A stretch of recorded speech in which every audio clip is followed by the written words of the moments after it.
Hola, ¿qué tal? Soy Arenitas. En este video tutorial quiero mostraros algunos aspectos de interés acerca de esta fantástica Vertigo Nitro 2022.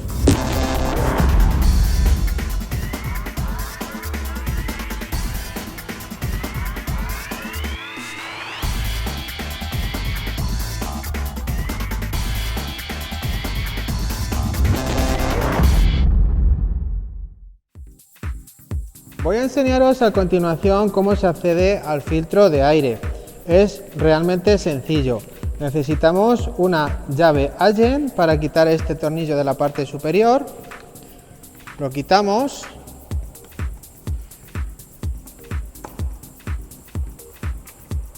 Y ahora aflojamos esta anilla, quitamos la tapita y ya accedemos al filtro del aire. Como ves, es realmente sencillo y no tenemos que andar quitando muchos tornillos, solamente con uno y la tapita accedemos al filtro.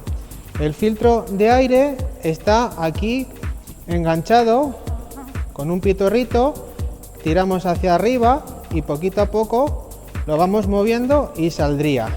Fijaros la suciedad que tiene, hay que limpiarlo cada 2 o 3 salidas y hacer el mantenimiento correcto del mismo para que la moto funcione perfectamente. Es muy importante que limpiemos también la caja del filtro y que no entre suciedad al cuerpo de admisión. Para eso, con mucho cuidado, pongo un papelito para que no se nos caiga nada y a continuación paso a limpiarlo. Lo limpiamos con delicadeza.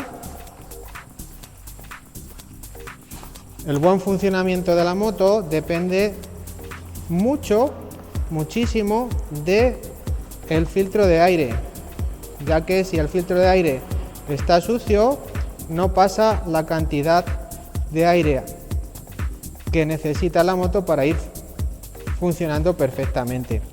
Aquí os enseño la rejilla del filtro de aire. Como veis, es realmente sencilla, muy compacta. Aquí tenemos una tórica que se introduce dentro del cuerpo de inyección para que no entre suciedad. También os digo algún truco sobre esto en el vídeo de trucos y consejos de Vertigo. Ahora simplemente introduciremos el filtro aquí en la rejilla. Lógicamente hay que dar un poquito de aceite y vamos a proceder a ello. El aceite que utilizo para el filtro pues es este en concreto, pero podéis utilizar cualquier otro. Un consejo, no lo empapéis demasiado porque si no, no va a chupar el aire suficiente para que funcione la moto correctamente. Ya lo he dado con el aceite y aquí también pues le he dado un pelín de aceite para que entre perfectamente. Lo cojo de la puntita y lo voy metiendo poquito a poco en su sitio. Ahí tiene que entrar la goma tórica y ahí encajaría el pitorro. Y ya estaría limpio todo y vamos a poner la tapa.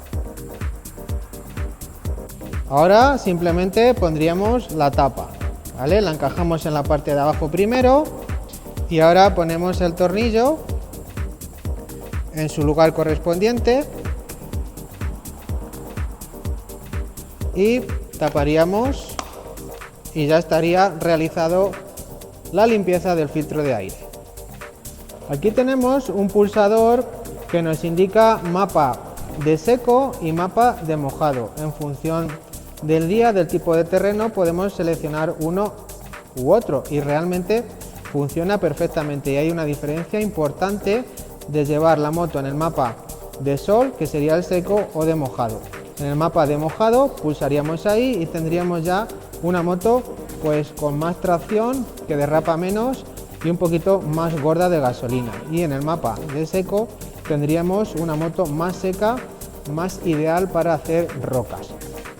Quiero hablaros a continuación de las bridas del manillar. Estas bridas podemos optar por ponerlas más atrás o como están de serie. Para ello la tija trae dos orificios, os lo enseñaré a continuación en la parte inferior, para trasladar estas bridas en la parte trasera. Esto ya es muy particular y depende de cada pilotaje. Hay quien dice que poniéndolas en la parte trasera pues le facilita más los giros. pero bueno, es cuestión de probarlo. Pero que sepáis que existe este detalle en las tijas de esta Vertigo Nitro.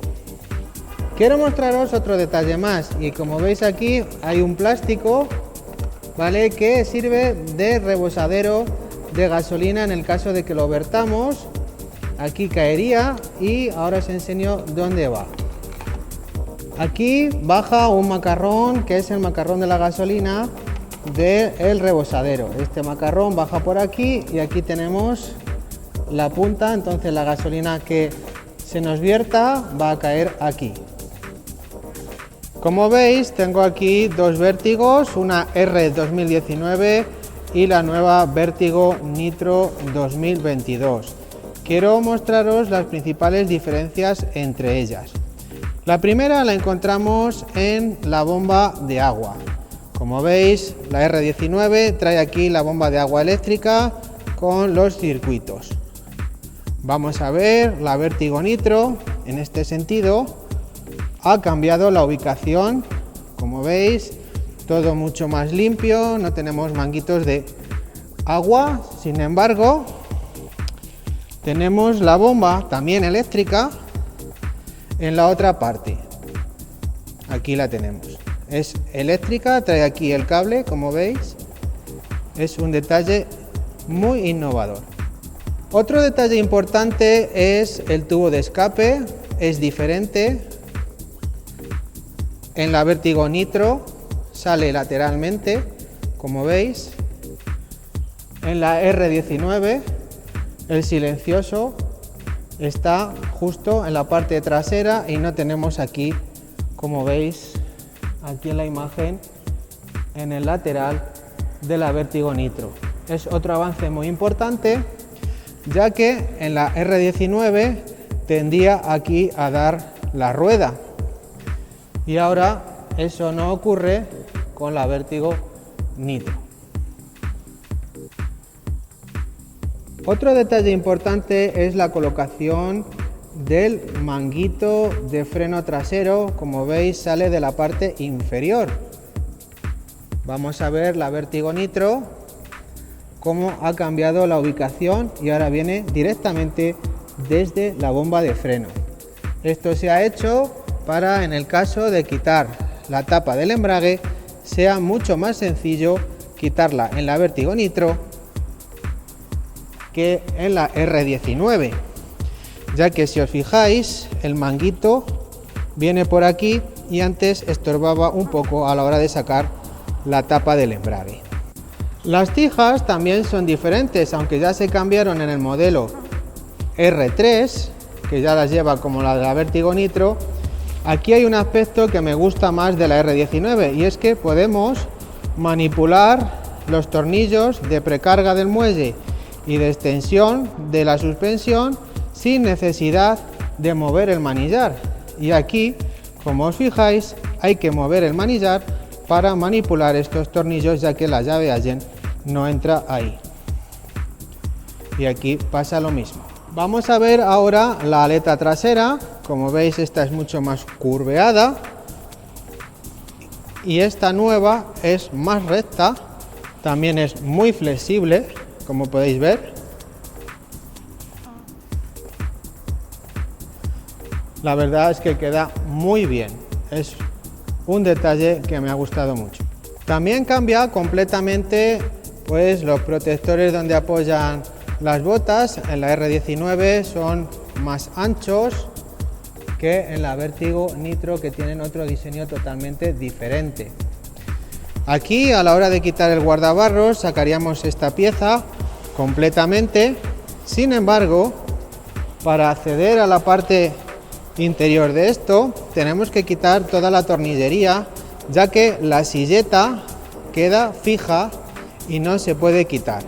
Eso pues también es otro detalle que cambia totalmente en una moto y otra. Es decir, esta aleta trasera, todo esto no nos serviría para ponerlo en la R19, ya que es totalmente diferente. Voy a enseñaros a continuación la parte trasera de las dos motos. En esta Nitro solamente hay que quitar dos tornillos para sacar la aleta trasera, y en la R19, R2 y R3 hay que quitar 2 más 3 tornillos. Vamos a enseñarlo. Fijaros, esta parte de aquí ahora os la muestro y ahora mismo solamente con 2 tornillos sacaríamos la aleta trasera. La Vertigo Nitro trae aquí la EQ, como veis, en lo que se llama silleta, que sería esta parte de aquí. Comentaros que toda esta parte de plástico es una única pieza y para quitarla pues habría que quitar todo el cableado, conectores y estos 2 tornillos de los laterales. Además también van insertados aquí los protectores de, como veis, de las piernas del escape. Aquí lo vemos desde otra perspectiva y es muy diferente de los modelos anteriores, donde aquí teníamos la EQ. Está más expuesta aquí al barro, a la suciedad, al calor, que en esta nueva versión, que ha sido una evolución muy importante en este sentido, bajo mi punto de vista al menos. Aquí tenemos las luces LED, ha cambiado esto también con respecto a este modelo, que lo traía incorporado en la parte de arriba. También ha cambiado el depósito de la gasolina, aunque si estoy hablando de la R19, es cierto que la R3, que es el último modelo 2021, es exactamente igual que esta moto. Hay algunas mejoras, pero el chasis, escape, suspensión, todo es igual. El depósito, por supuesto, también es igual. Y aquí en la Vertigo Nitro, como veis, cambia por completo. Es un nuevo depósito con más capacidad y que se aprovecha mucho mejor que el anterior. Si os fijáis, también aquí se ve el depósito de la gasolina. Ahí tenemos el amortiguador Reiger trasero, que también ha sido modificado en cuanto a su anclaje, permitiendo más recorrido de la suspensión. Y es cierto que se nota. Aquí vemos el detalle también del amortiguador y del depósito. Quiero mostraros unos vídeos del último trial en el que estuve participando en Lozoyuela, Madrid, aunque las zonas eran realmente sencillas, pero bueno, disfruté mucho. También había que ir muy concentrado para no dejar pies, porque al final te ibas muy lejos en la clasificación. Era el primer trial, casi el segundo día que cogía la moto, y la verdad es que estuve encantado con su funcionamiento. Comencé a conocerla un poco más a fondo, fui regulándola a lo largo del trial y bueno, hasta que conseguí pues ponerla un poco más a mi gusto. La verdad es que es una moto ideal para cualquier nivel. Es cierto que bueno, pues a quien corra en rojos, azules altos, pues a lo mejor le parece un poco más torpe, por así decirlo, pero bajo mi punto de vista es una moto ideal para cualquier tipo de aficionado, independientemente del nivel en el que estés. Yo aquí corrí en la categoría TR2, que en Madrid es de color verde, y bueno, la verdad es que me lo pasé muy bien, con una seguridad muy interesante en todas las zonas. Es una moto que perdona mucho, no se te escapan pies, y la verdad es que estoy muy contento con la moto. Os aconsejo que la probéis porque os gustará.